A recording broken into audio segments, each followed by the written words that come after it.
And now, it's time for another Dice Tower review with Tom Vasel. Hey folks, I'm Tom Vasel, and today we're taking a look at Hacker, cybersecurity logic game from ThinkFun. This is designed by Mark Engelberg, who has done some other programming games for ThinkFun. ThinkFun, of course, is known as probably the world's leader of making these puzzles that you play solitaire and solve on your own, from Rush Hour to many, many other ones. And the programming ones that I played are some of the best that I've seen. Hacker is kind of a step up from that, where you're building a program to make one guy go from one spot to another, then hacking your own program, and then fixing that. It's a really neat concept. You have these puzzles, and there's 3 parts to each puzzle. Here's how it works.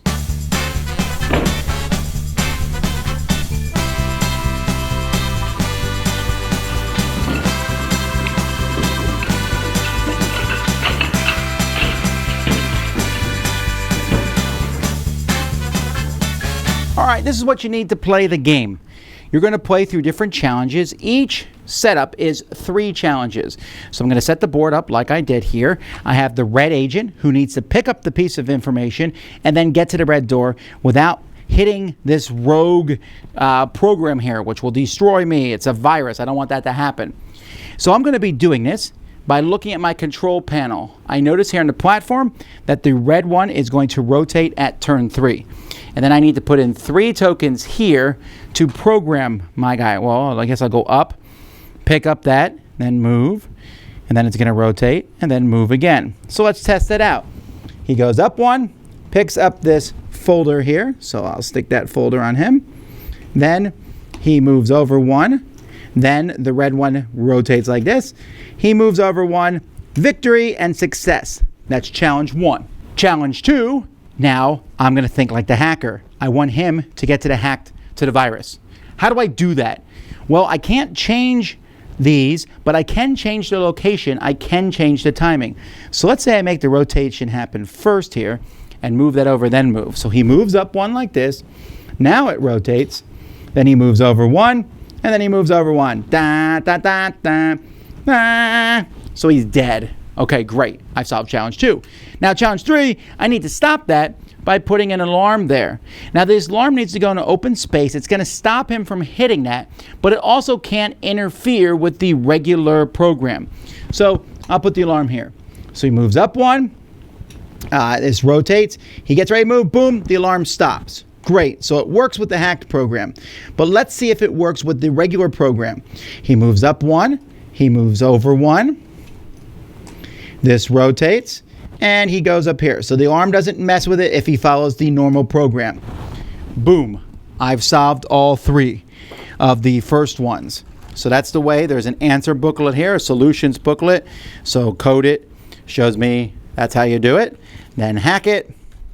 That's how you move the stuff. And then fix it. That's where the alarm goes. And it's going to do that for each one of those, showing you where things are. Now, as the game goes by, and as you get to harder and harder challenges, you'll have 2 agents. A blue agent who will be moving, who has their own programming track.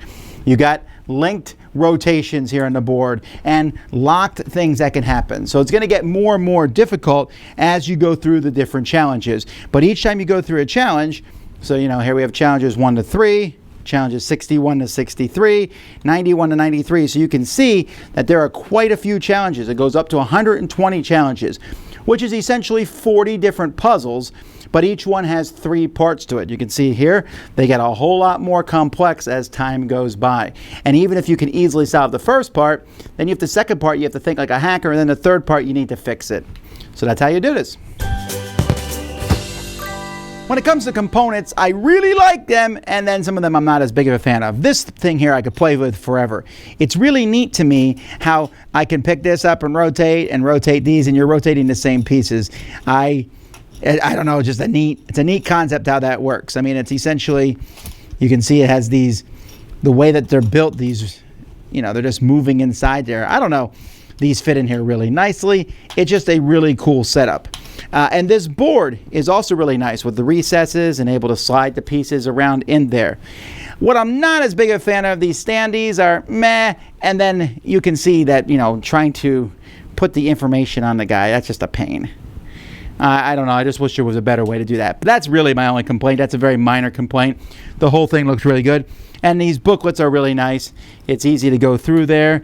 The solution booklet is a little more confusing as you go through and find, each of the hacked solutions. And then you flip it at the end and we start over again with challenge 61. But it works. So overall, very nice production. And everything fits pretty easily in the box. So this is one of the most involved puzzles that ThinkFun has put out, and B, one of the best. I really like this one, and this is one I'd highly recommend parents give to any kid who's even a little bit interested in programming, because it's really a neat idea. Not just solving something, but then figuring out what's a critical weakness of your program, figuring out how to hack your own program and mess it up, and then fixing that without messing up the original program. That's 3-step processing. Here's a solution. What's a problem that can come up? How do I stop that problem? That could be applied to life in general, not just programming. And this game does an excellent job at that. Oh, by the way, these are hard.